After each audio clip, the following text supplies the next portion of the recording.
Buenas noches, alumnas y alumnos de la Escuela Bíblica. Bueno, hoy comenzamos con la lección número 3 de las epístolas escatológicas del apóstol Pablo, o sea, primera carta y segunda carta de Pablo a los tesalonicenses. Bueno, esta lección número 3 lleva por título Viva preparado. Dice, sea un siervo fructífero mientras espera al Señor. Y esta lección se plantea o trae planteados tres objetivos. El primero, que es el objetivo A, dice explicar e ilustrar cómo un ministerio fructífero depende de un compromiso audaz. El segundo objetivo es analizar e ilustrar el rol de un compromiso de amor en un ministerio fructífero. Y el tercer objetivo, el objetivo número C, examinar la relación entre un ministerio fructífero y la respuesta de los oyentes. Si bien queremos llegar nosotros a la parte escatológica, porque creo que ¿quién no quiere saber, quién no quiere comprender cómo va a ser la segunda venida del Señor? Pero me he dado cuenta, a medida que vamos avanzando en las lecciones, que el apóstol quiere algo más. El apóstol quiere que cada uno esté preparado para esa venida. Y creo que lo más importante, podemos decir, es que podamos participar de ella. Y para eso el cristiano tiene que estar preparado. Y a modo de consigna, podemos decir, o pude resumir el propósito de esta enseñanza, dice mantenernos activos mientras esperamos la venida del Señor. Y creo que de eso se trata esta lección. En la próxima lección ya vamos entrando un poquito en algunas referencias que hacen alusión, podemos decir, a la segunda venida de Cristo, al arrebatamiento, y ya es como que estamos entrando en el tema de estas epístolas.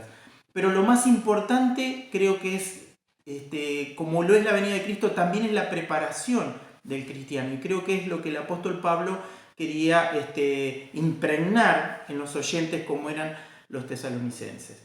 Bueno, vamos a mirar y vamos a poder compartir el punto A, podemos decir el objetivo, porque el apóstol establece tres compromisos relacionados con ser un siervo fructífero. Cuando hablamos de fructífero es de poder dar fruto, o sea, dejar impregnado, dejar un testimonio, podemos decir, valedero para que uno pueda imitar.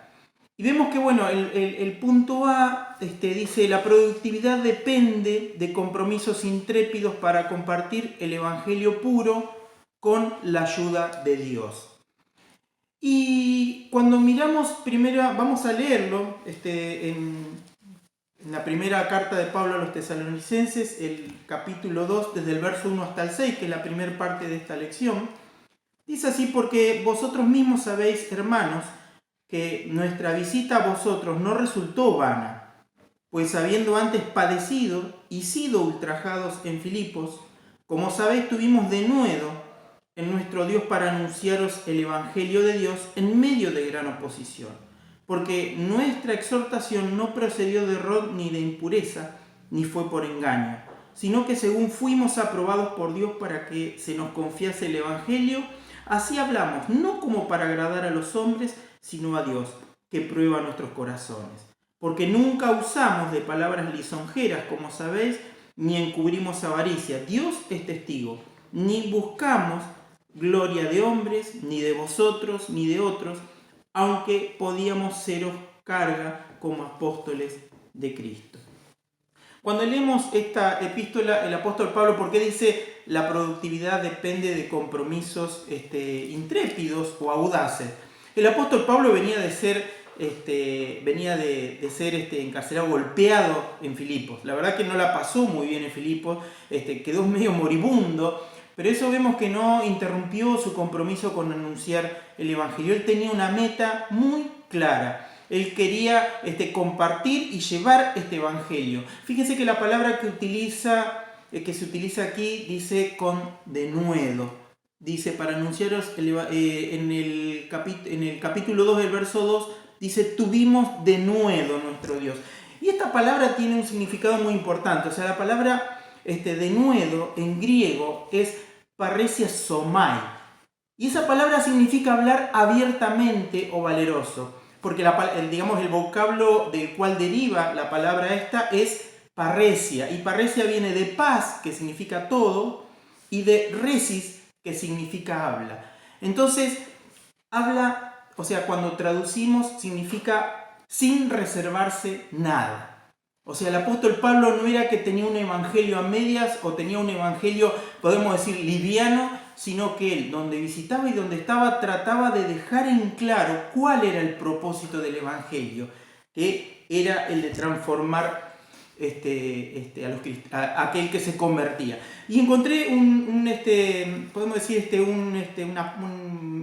mensaje, podemos decir, o una frase que me llamó mucho la atención.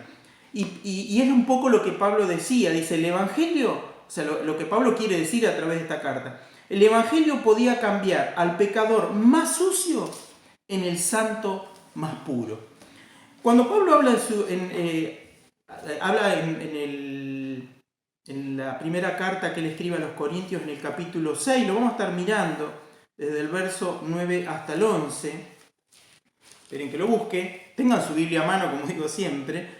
Dice la palabra así: ¿no sabéis que los injustos no heredarán el reino de Dios? No erréis, ni los fornicarios, ni los idólatras, ni los adúlteros, ni los afeminados, ni los que se echan con varones, ni los ladrones, ni los avaros, ni los borrachos, ni los maledicentes, ni los estafadores heredarán el reino de Dios. Y el verso 11, fíjese lo que dice: y esto erais algunos, mas ya habéis sido lavados, ya habéis sido santificados, ya habéis sido justificados en el nombre del Señor Jesús y por el Espíritu de nuestro Dios.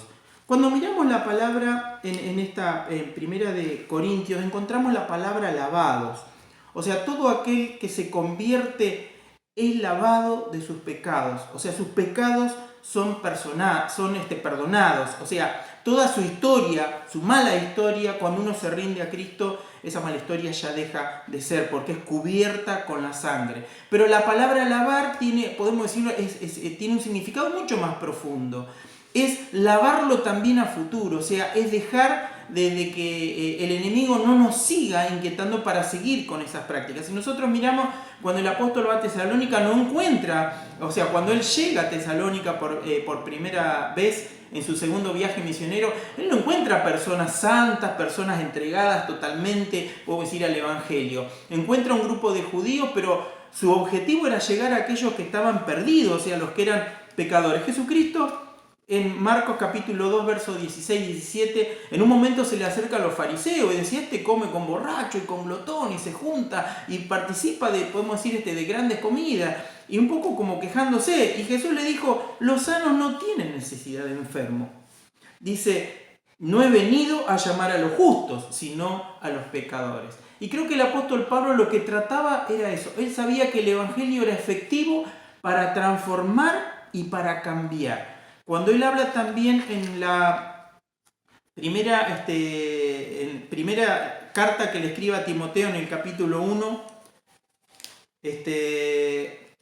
del verso 12 al 17, es un poquito largo, pero él habla un poquito de quién había sido él. Ahí en el verso 13 dice: habiendo yo sido antes blasfemo, perseguidor e injuriador, fui recibido a misericordia porque lo hice por ignorancia en incredulidad. Y el verso 14 dice: pero la gracia de nuestro Señor fue más abundante con la fe y el amor que es en Cristo Jesús. Y el verso 15 dice: palabra fiel y digna de ser recibida por todos, que Cristo Jesús vino al mundo para salvar a los pecadores, de los cuales yo soy el primero.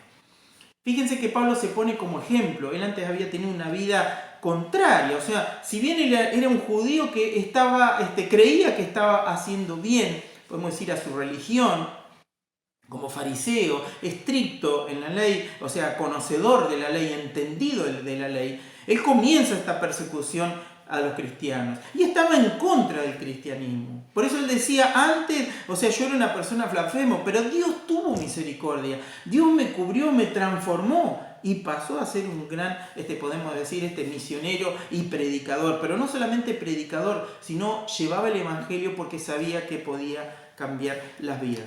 En 2 de Crónicas, capítulo 33, del 1 al 20, relata la historia de Manasés, que fue un rey. La verdad que dice la palabra, cuando comenzamos a leer ahí en los primeros versículos, vemos que Manasés dice que hizo, cuando miramos todo lo malo, él dice, su padre Ezequías había llevado, podemos decir, al pueblo hacia una adoración, pero él cuando le sucede, comienza un reinado y empieza a hacer todo lo contrario, a dedicarse a la idolatría, a levantar altar a los Baales, a quemar incienso en los lugares altos. Empieza a hacer todo, a llevar una vida contraria a lo que Dios le había ordenado. Pero ¿sabe qué? Desde el verso 10 hasta el 17 se relata la historia de su arrepentimiento. Y cuando nosotros miramos, Manasés fue una persona tremenda, o sea, decimos, ¿cómo Dios puede transformar? ¿Cómo Dios pudo salvar a Manasés? Manasés dice que colocó al profeta Isaías entre dos tablas y dice que lo aserró y le dio muerte, porque según los historiadores fue quien mató al profeta Isaías. Pero cuando miramos la palabra del Señor vemos que Manasés, después de haber actuado, dice que Dios permitió que fuera conquistado, que fuera llevado cautivo, y dice que ahí, estando cautivo, él se humilla delante de Dios. Y dice que Dios escuchó la oración. O sea, esta persona que había sido idólatra, que había sido mala, en gran manera, contraria a Dios, cuando se humilla delante de Dios, Dios lo restablece, Dios lo acepta como hijos. Y ahí en el expositor decía, qué sorpresa se tiene que haber llevado o se llevará Isaías al ver a Manasés, que también está dentro de los salvados. El punto número B dice, la productividad depende de un amoroso compromiso de compartir el Evangelio y nuestra vida también. Cuando miramos, pasamos otra vez al libro de Tesalonicenses, el capítulo 2, habíamos quedado en el verso 6, pero ahora vamos al verso 7, porque continúa aquí, podemos decir, lo que el apóstol quiere enseñar. Le vamos a dar lectura, dice así. Dice, antes fuimos tiernos entre vosotros como la nodriza que cuida con ternura a sus propios hijos. Tan grande es nuestro afecto por vosotros que hubiéramos querido entregaros no solo el Evangelio de Dios, sino también nuestras propias vidas, porque habéis llegado a sernos muy queridos. Dice, porque os acordáis, hermanos, de nuestro trabajo y fatiga, cómo trabajando de noche y de día para no ser gravosos a ninguno de vosotros, os predicamos el Evangelio de Dios. Vosotros sois testigos y Dios también, de cuán santa, justa e irreprensiblemente nos comportamos con vosotros los creyentes. Así como también sabéis de qué modo, como el Padre a sus hijos, exhortábamos y consolábamos a cada uno de nosotros y os encargábamos que anduvieseis como es digno de Dios que os llamó a su reino y gloria. Cuando miramos este pasaje, el apóstol Pablo utiliza dos palabras. O sea, una de las cosas, el apóstol Pablo predicaba el Evangelio, pero había dos cosas que él hacía. No solamente predicaba y podemos decir y dejaba, porque en Tesalónica después de 3 semanas se tuvo que ir, sino que después había algo que hacía el apóstol Pablo y era el discipular, que significa aquel que ha recibido la palabra, no dejarlo abandonado, sino comenzar a que empiece a crecer, o sea, irlo instruyendo, irlo llevando a través de la palabra de Dios para que tenga crecimiento. Y él decía que este discipulado, dice, como una nodriza que cuida, ¿no?, de una manera muy especial a sus hijos. Y dice también como un padre, ¿no?, que aconseja y que va fortaleciendo y que va educando. Por eso decía que el Evangelio o Pablo tenía un compromiso muy, muy especial y muy amoroso. Cuando leemos esta carta realmente nos encontramos palabras de ternura, palabras de protección, palabras de ánimo. Y digo, todo esto nos va llevando un poquito a lo que tiene que ser el cristiano, porque acuérdense que esta lección habla de la productividad, o sea, de nuestra actividad como cristianos mientras esperamos la venida de Cristo. No es que estamos sentados esperando y decir, bueno, vamos a esperar que venga Cristo. No, ahí tenemos que estar preparados. Por último, el punto C dice, la productividad depende de un compromiso personal de los oyentes para acoger y obedecer el Evangelio.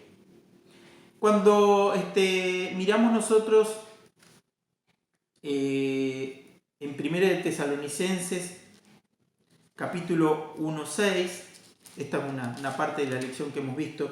Fíjese que el 1.6 habla y dice, y vosotros viniste a ser imitadores de nosotros y del Señor, recibiendo la palabra en medio de gran tribulación con gozo del Espíritu Santo. Él decía, viniste a ser imitadores de nosotros. O sea, le dimos un buen ejemplo para que pudieras tener a quién imitar. En 1 Tesalonicenses capítulo 2, desde el verso 13 hasta el 17, el apóstol Pablo habla de las persecuciones que recibieron los cristianos de Tesalónica de parte de los judíos. Él decía, de la misma manera fueron perseguidos. Y hay algo que yo quería ver. Decía el título de este punto C, la productividad depende de un compromiso personal de los oyentes. O sea, Pablo como misionero sentía esa vocación y esa obligación también de predicar el Evangelio, porque era el mandato de Cristo, el mandato que Cristo le había dado. Pero por otro lado, que sea fructífero depende de los oyentes. Cuando nosotros miramos en Mateo capítulo 13, del 1 al 9, se encuentra una parábola muy hermosa, que es la parábola del sembrador. Y la verdad que la dio Jesús esta enseñanza, y después, unos versículos más adelante, en el mismo capítulo 13, desde el verso 18 al 23, él explica esta parábola. Y cuando la leemos, le invito a que usted la pueda leer en su casa, yo no voy a detallarla, pero vemos que hay tres tipos de resultados. Pero el sembrador es el mismo, la semilla es la misma, pero el resultado es diferente. Cuando nosotros miramos la parábola del sembrador, nos damos cuenta que la semilla cae en tres tipos de tierras diferentes. Y mírelo en el capítulo 13 de Mateo, del verso 18 al 23. Y ahí Jesús explica qué tipo de tierra, o sea, hay entre los cristianos, o somos entre los cristianos. O sea, ¿en qué tipo de tierra ha caído la palabra o el Evangelio? Por eso que el éxito espiritual depende del libre albedrío de los oyentes. Y la verdad, busqué la palabra albedrío porque es un término que nosotros conocemos. Cuando hablamos del libre albedrío, hablamos de que es la potestad o la libertad que tiene uno o que tiene el ser humano de obrar según considere o elija. Pero el libre albedrío no significa que uno puede hacer cualquier cosa, sino que uno puede hacer lo que esté dentro de su naturaleza. Nosotros como humanos no es que decimos, no, el libre albedrío hago lo que quiero. No, hago lo que está dentro o lo que se me permite hacer dentro de mi naturaleza. Pero vemos que el libre albedrío significa que cuando nosotros recibimos el Evangelio, y un poquito yendo a la parábola del sembrador, puede resultar efectiva si nosotros la recibimos y somos esa tierra en la cual cae la buena semilla. O sea, una buena tierra para una buena semilla. Y podemos ir de acuerdo a cuál sea nuestra respuesta al Evangelio, de cuál sea nuestra reacción o nuestra mirada o el compromiso que nosotros asumimos en aceptar y también hacer que todas las virtudes de Cristo comiencen a actuar en nosotros, el Espíritu Santo que comience también a ordenar y a cuidarnos. Creo que de esto depende. Les hice ver un video, la verdad que es un video muy hermoso, que es el que fue el autor de ¿cómo se llama? Del himno Sublime Gracia. Y la verdad que me gustó John Newton, ahora no me acordaba el nombre. John Newton fue un comerciante de esclavos, que él compraba esclavos o tomaba esclavos en África y los vendía para las Américas en ese tiempo. Pero dice que en un momento él se convierte al Señor y siente ese llamado tan poderoso y su vida es totalmente transformada. Y él ahí dice que escribió este himno que se llama Sublime Gracia del Señor. Y hay una parte que él dice que él dejó de ser ciego. O sea, aquel que no se ha entregado totalmente a Cristo es una persona que no puede ver con claridad la realidad. Bueno, que Dios le bendiga, espero que esta lección le haya gustado y bueno, la semana que viene ya empezamos un poquito con la parte escatológica que creo que también le va a gustar. Muy buenas noches y que Dios les pueda bendecir muchísimo.